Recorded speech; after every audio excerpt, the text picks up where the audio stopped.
The team at Santa Monica Studio put a lot of work into just like creating this sort of Norse world of God of War. And, you know, that extends to the trolls themselves. They have a unique language that they speak amongst each other. So there's actually, this big fella's actually saying something, I don't know what, but I'm assuming it's like, get out of my way, pesky insect.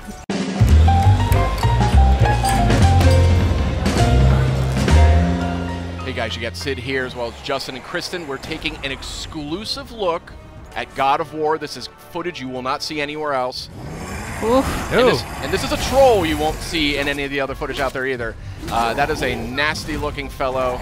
These trolls, goodness. Yeah, look at this thing. These trolls are actually unique. They're named characters in the game's lore. Tell us a little bit. Each one is different. Each one has a completely different backstory. You know, as with Norse mythology, everything here sort of has a little bit of a story, a little bit of a narrative to it. So each of these guys, they're going to look a little different. They're going to fight a little different. The way you want to go up against them, you might want to think about it differently. Yeah, this guy looks a lot meaner. He's a lot more aggressive than the other enemies that we've seen. Now, interesting fact, too, I mean, the team at Santa Monica Studio put a lot of work into just, like, creating this sort of Norse world of God of War.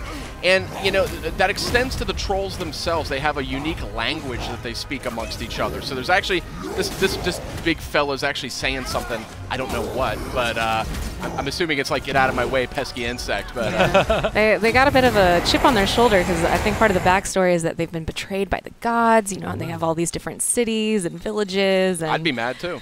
They, you know, they're down to fight. Boy, this game just looks so good. Oh, some cool. Friendly putt. No, never mind.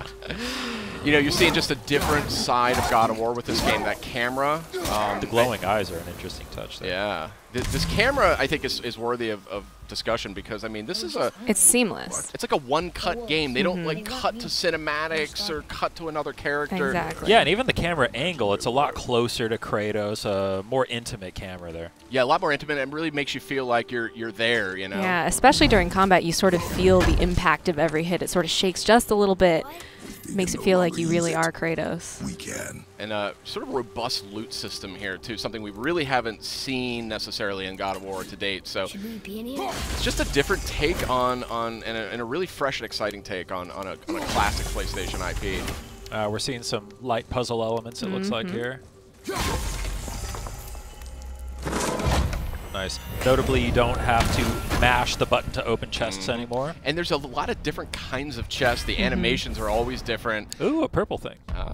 That's a way to enhance your health. Nice. So cool. I think so the more of those puzzles that you find, they're sort of higher level loot that you're going to find in those rune chests. Never leave me alone again. Yeah, these environments. Look at this environment. I mean, just so detailed.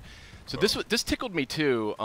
You know, this is a new look at God of War, and the climbing is something that I always associated with God of War. You remember those epic climbing sequences? Yeah. So Cory Barlog's sort of a veteran on the series. He worked on the original. He was creative director on the second game, and he's creative director on this title as well. And he's riddled this game with just references, homages, clues for fans.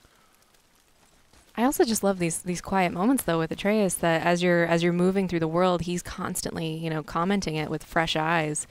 I just love the relationship between Atreus and Kratos. You really see it develop just right away from the beginning. It just dives right in. Yeah, and it's definitely going to be, I think, the centerpiece of the game. It's pretty clear.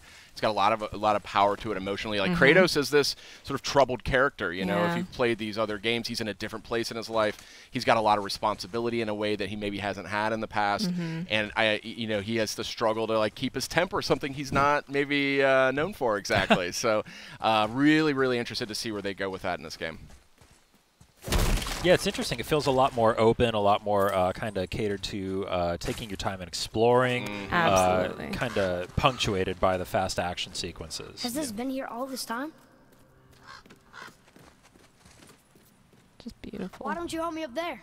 Oh, here we have you know, this Leviathan axe. This is the Kratos' new weapon of choice, and has a lot of impact in combat, but it also has some properties that sort of lend themselves to puzzle solving as well. Wait for me, boy. This fog is gorgeous. Yeah, that is some crazy looking fog there. Atreus!